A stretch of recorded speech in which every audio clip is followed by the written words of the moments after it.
This is Speaking of Speaking. Quick tips and tools to take you from stage fright to spotlight. This podcast gives you an inside look from the world of public speaking and the speaking secrets you need to be bold from the stage, no matter what business you're in. The host of Speaking, Carl Richards. Thank you, Matt. It is another edition of the Speaking of Speaking podcast. I'm joined today by another fantastic guest. Natalie Clack is a life coach. She is a business entrepreneur, businesswoman, and she spent many years in her career in strategic marketing consulting, sales support, legal and administrative management, working within the corporate and small business sectors. She has since converted her focus, though, entirely to servicing her clients with her alternative healing techniques, regression, and with the use of her psychic connection, she's able to bring about massive life-changing transformation for her clients and audiences as well. And we are so thrilled that she is speaking to us today. Natalie, welcome to the podcast. Thank you very much, Carl. It's nice for you to have me here. We had a chance to have a conversation after a summit that we were both on, the Wealthy Healer Summit. That was a fantastic journey. I want to find out a little bit more about your journey, though, because the topic that we're covering today is transforming your pain to power. Before we get to that, it's probably good to point out, though, that you're not on North American soil. Where are you physically located? I'm located in Johannesburg, South Africa. The sunniest spot in the world, honestly. Fantastic. And this is being recorded end of November in 2021. In Canada, North America, it's beginning to look a lot like Christmas, and Christmas here is very snowy, or can be. Not the case where you are, though. No, outside it's a great thunderstorm currently, but we're just heading into summer now. So when December hits, it'll be full-blown summer and lovely heat and sunshine and lots of swimming and good cheer in our Christmas. I am a summer guy, so to speak. I love summer. I love all seasons, but summer is certainly my favorite. So I'm a little bit envious, but you have to take it all in stride, right? Absolutely. Let's talk all the seasons. Oh, for sure. Let's talk about transforming your pain to power. But let's first tell us how you got to the place you are today. Tell us a little bit about Natalie. How did she get to where she's now, a speaker, a coach, working with people, helping them transform their pain to power? How did this all happen? Well, it actually started probably as a result of a bit of a struggling childhood, so to speak. I started off in Namibia, which is the country next door to us, where there was a lot of open space. And because my dad worked out on sites, we had a lot of rural experience, this farm life and, traveling from place to place. It was beautiful, picturesque, lots of open space and freedom as a child to just run and enjoy yourself. And when I was about 10, we ended up moving here to South Africa, and it was right into the big city life. And here it's a completely different experience. There's a lot of clique mentality where people, once children are friends, they seem to stick together. So it's very difficult to break into the social arena from that age already. And I was very close to my brother. So when we moved here and he got his own friends and, we ended up separated. So it ended up quite a lonely journey from then onwards. And even though I had a lot of fun, met a lot of people, you go through quite a lot of traumatic experiences coming from such a beautiful wild start to a city life. And, I went through quite a bit of pain within our own family issues and bullying at school and things like that. And I moved into my young adulthood pretty traumatized and angry and blaming everybody for the fact that I didn't have a degree and I couldn't go to university and I had to hit the big world at the bottom of the ladder. And, when you're in your 20s, you have all this shifting of blame. And I was lucky enough to trip over a book called The Power Within from Louise Hay. And she started off my journey on looking inside and actually changing my perspective to, instead of blaming everybody else, but taking accountability for the actions I could take. And slowly but surely, I began my self-development journey and healing my own issues. And it's been a long journey. I ended up a single parent very young. I fell pregnant at the age of 19 with my first child. And by the time he was 2, I went into the single parenting zone. So I was a career woman trying to make money, working late nights, and trying to be a parent on the other side. And trying to weigh that up became quite a struggle because I wasn't earning enough money to feed us properly. We hardly ever really spent time together because I was working, whether I was at home or whether I was at work. It was just persistently working through the nights, through the day, most weekends. And, you end up quite an emotional wreck as a result. You have burnouts, you have nervous breakdowns, you have to be booked off of work because you can't actually cope anymore. And you've got this woman in a man's world trying to make it. So you have all these traumatized issues that came from childhood. You've got them from your growing into the corporate world. And then just as I was starting to get a little bit of a balance, I ended up out in the entrepreneurship world. We started a farm as a family, and we started with broiler chickens. And that's another situation altogether, because now you're out in the world where you have to earn your own salary. It's not just there on the 25th anymore. So that opens another whole big ballpark of issues and emotional traumas, because now instead of hiding behind your career, you now have all your issues in front of you because you've got to wear all the hats for your business in one go. So everything that's your weak spots are the things that start weighing down on you. And it becomes quite a struggle. So I've basically been an entrepreneur since 2005, and the journey has been quite interesting.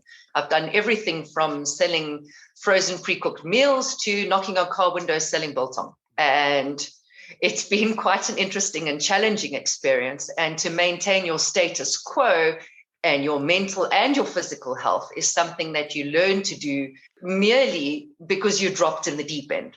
And you have to reach out and try and learn tools that you can incorporate into your day-to-day life to help you to maintain that balance, or at least get back to the balance every time you fall off the ladder.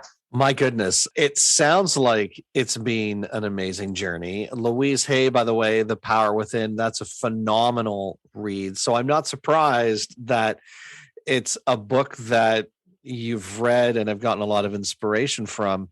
And it's interesting that you talk about your journey into the world of being an entrepreneur and how you tune it to raising animals and stuff, chickens and stuff. And it's funny because when you're in that world, you literally are doing a lot of the work yourself. And in the entrepreneurial world, that's exactly what we're doing. I want to shift though and talk about the platform of transforming your pain to power, because there's no surprise it's been a very interesting couple of years that we've been experiencing here on the planet.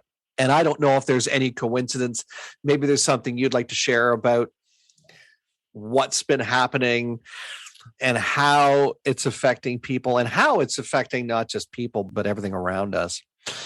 I think it's a combination of things, because as we evolve through life, we put masks on, and slowly but surely we adjust ourselves to fit into society and cope behind our armor plating. So we feel as if we're powerful. We're out there pushing our ego out there so that we can actually show up and cope with the role which we find ourselves in, whether we're a speaker or we're a business entrepreneur or we're a CEO.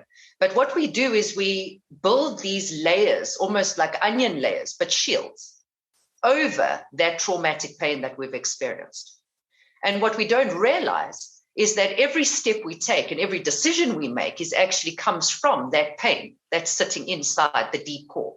So you find you're fearful of stepping out there and speaking your truth. You struggle perhaps to communicate, not just with people in your relationships, your children or your parents, or alternatively in your own business. And stepping out there onto the stage is another thing. You come across showing people what you think they want to see, but you don't actually open up and in some cases tell the real gory truth of your journey and your own story and how you came to be that person standing on that stage.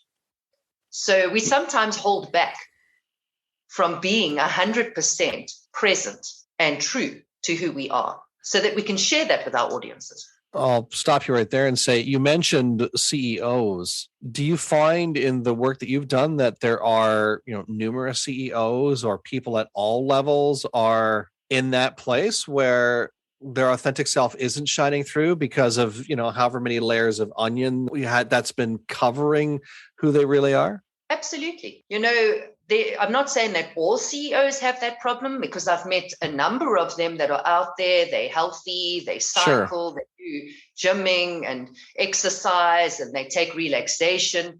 But we're always scared to expose the raw pain. So you don't realize just how much of that pain you actually use in your life to make the decisions you make. How do you deal with your team? How do you deal with your staff?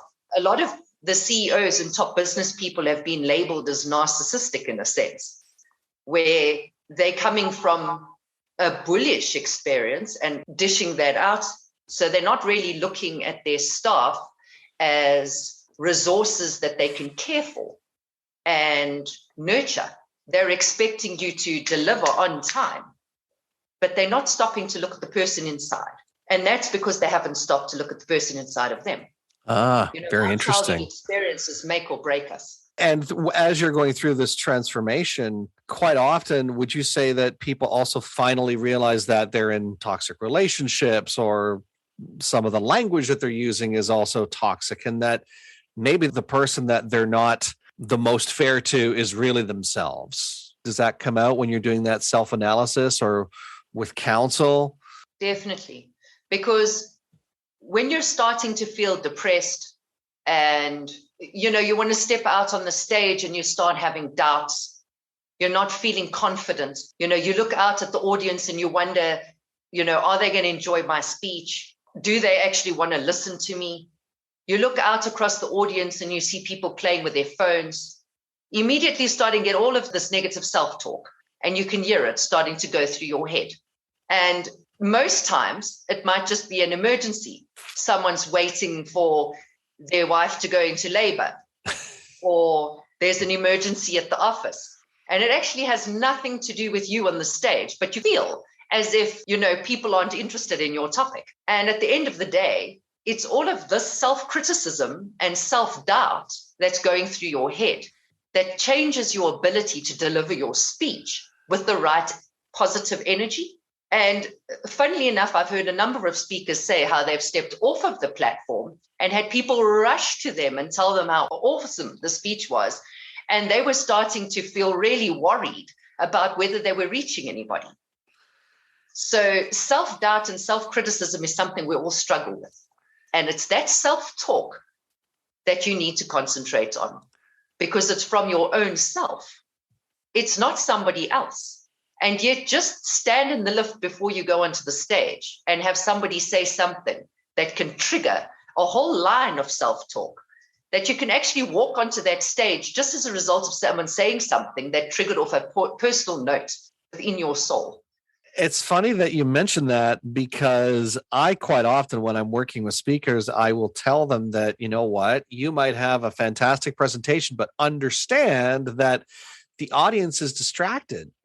There are 6 to 8 distractions or more that can be going on in the average person's mind while you're giving your talk. Did I leave the iron on? They're feeling their cell phone vibrate with a text message. They're thinking about what they're going to have for dinner. Their knee might be cramping, or anything can be happening. And it's amazing how you just pointed out that in those moments where we look out at the audience, and it could even be a virtual audience. It doesn't have to be a live audience, right? It could be a virtual audience, because we still see people on cameras. There's another one. If they're not even on camera, does that mean they don't want to look at me? Does that mean they don't want to connect with me? But we're seeing all these things, and we're fictitiously filling our brains with this self-talk, which is creating that self-doubt. But what we don't realize is that 9 times out of 10, or even 9.9 times out of 10, the audience is going to love you if your message is clear. And all of that self-talk and all of that self-doubt is probably doing more harm than it is good in getting you through the presentation. Absolutely, because now you start tripping over your words, forgetting your subject matter, getting confused as to what it was you were trying to say, repeating yourself in between when you actually perfectly knew your speech from start to the finish, had practiced it for hours in front of the mirror.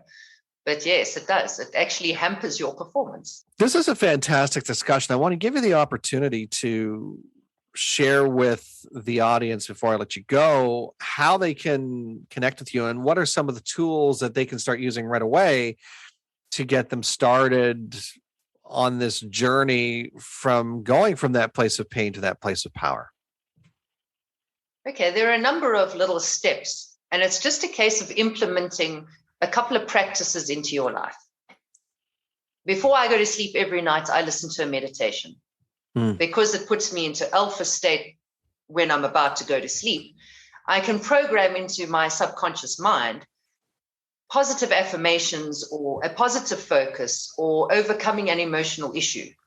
Like, for instance, I might find that during that week, I experience a lot of guilt emotion. All the experiences that come up, I realize guilt seems to be sitting at the bottom of it all. So I find a YouTube video and I listen to one of those, and there's so many awesome meditations. I've got a YouTube channel, and on there, I've saved all the tools that I use that I've found really awesome. And there are a number of different channels I've subscribed to. So if you subscribe to my YouTube channel, then you'll be able to have access to those videos that I've added links to that are awesome. I either do that or I use one of my own meditations. I prefer guided meditations because instead of having to concentrate and, sometimes I struggle to turn my mind off when it's been a busy day, then I can just guide myself, or someone can guide me through a guided meditation where I'll go onto the beach. Or my favorite one that I've done is the Flight of the Golden Eagle, where it's almost like a shaman shapeshifter experience. So you climb the mountain and you shift into a golden eagle and you just take flight. And it's the most awesome, freeing experience. So you take experiences like that where you say are struggling with feeling restricted. So you take something that's going to help you to expand that because you're shifting your comfort zones. And that's my favorite, is meditation. Then you have your crystals. I use crystals every day. I don't necessarily know each of them and exactly how they work, but I use intuition. So if I'm guided to using, I close my eyes and pick one that feels right for me, and then that one I work with for the day. And I use on one of my chakra points, depending on where there's a pain or a bit of tightness or tension, and it helps to ease that tension. And it works on your emotional body because we have a number of bodies. As you have 7 planes, so you have 7 bodies, from your physical to your emotional, your egoic, all of those things. These bodies all make up your connection to the universe and the cosmos, and of course, God and the angels. So if those bodies are in balance, you can move forward in your life. And it's much easier because you're in sync as opposed to working against, if that makes any sense. So I use herbs, I use essential oils, and then, of course, your favorite, which is self-talk. Sit down and listen to what you're saying to yourself and make it a week's effort. So as you're going through the day, you consciously listen to what's going on in your head and slowly try and see if there's any pattern, where you're using the same words more than once. Because once you start gaining control over your own self-talk, you also manage to now start realizing, without you even noticing it, suddenly you start seeing how you're speaking in negative and critical and toxic ways to the people around you, your staff, your children, your pets, So there are a number of different tools that I use. And my favorite is just find someone to listen to you, somewhere where you can get a heartfelt, not a critical opinion, not a judgmental opinion, but somebody that's going to help you to look inside and find the answer for yourself in a healthy and loving way. Wow. Those are all phenomenal tools. We're going to make sure that we post your links to not only your social media, your LinkedIn and such. We will post the YouTube channel link in the show notes. The other thing we're going to do is, of course, post a link to your website, but we're going to give people the opportunity to tap into your eBook. So tell us about the eBook. Okay, I've prepared an eBook on self-hypnosis and deep breathing techniques. Nice. Now, hypnosis to us always, especially if you've got a very Christian background, is something that makes a person nervous. We've had a lot of stage hypnotists around, and they've made you feel a little bit worried about whether you should incorporate hypnosis into your life. But I have come to understand that hypnosis, or what I like to refer as trance state therapy, is one of the most powerful tools that you have, because you're accessing your subconscious mind in a state of what's called selective awareness. So you're not going into sleep, you are selecting to relax and put all of the background sounds outside of your bubble. It's not that you don't know they're there. It's not that you can't hear the dog barking and the things going on in the background, but you're concentrating on inner work and relaxing. So my ebook gives you a number of different techniques that you can incorporate so that you can understand how to use the technique. And I've got a number of affirmations you can build into it, or alternatively, once you've tried a couple of meditations yourself, you can see maybe how to prepare a few for yourself, maybe record some. And because you're listening to your own voice, I find it very powerful because you trust yourself a lot more than you trust an outsider. And once you get yourself to a point where you can accept the state of selective awareness with trust, you can actually start working on some very deep core issues. And you can also start programming some positive behavior patterns, like choices to food, for instance. I've got a great audio support tool, which works on when weight loss for women or there's a weight loss for men, where you change your perspective to how you see food and how you see yourself. And as a result of changing those beliefs and viewpoints, you can start making daily choices that help you to start losing weight. Because losing weight is not meant to be a huge, big detox and a traumatic, painful, scary experience where you're only eating grapes for 4 days. I've done that, cut my finger badly because I didn't eat properly and I was running corporate. So I've learned you need to do this in a healthy, calculated way.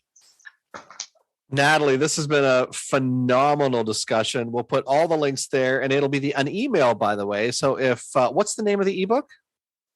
It's my ebook on easy techniques to help deep breathing and self-hypnosis. That's perfect. Before I let you go, Natalie, any final thoughts you'd like to share with our audience? Yes, I would actually. I just want you to stop and have a look in your life at the toxic relationships that surround you and the toxic conversations that you've used to define you. Make it a meditation point for yourself. And then slowly but surely start relinquishing that hold that it has over your future so that you can step out of that situation, which it is possible to do. I can prove that you can be a survivor of this and come out empowered and excited and enthusiastic and live your best life as a result. Natalie Clack, thank you so much for joining me on the podcast today. It's been a fantastic discussion. It's been a pleasure having you here. Thank you very much, Carl. It's been awesome chatting to you too. And remember, get out there and own the platform. Thanks for listening to the Speaking of Speaking podcast. Fired up about something you heard today? Want to learn more? Be sure to visit carlspeaks.ca. And don't forget to follow Carl on Twitter @CarlRichards72 or join the Facebook group Speaking of Speaking.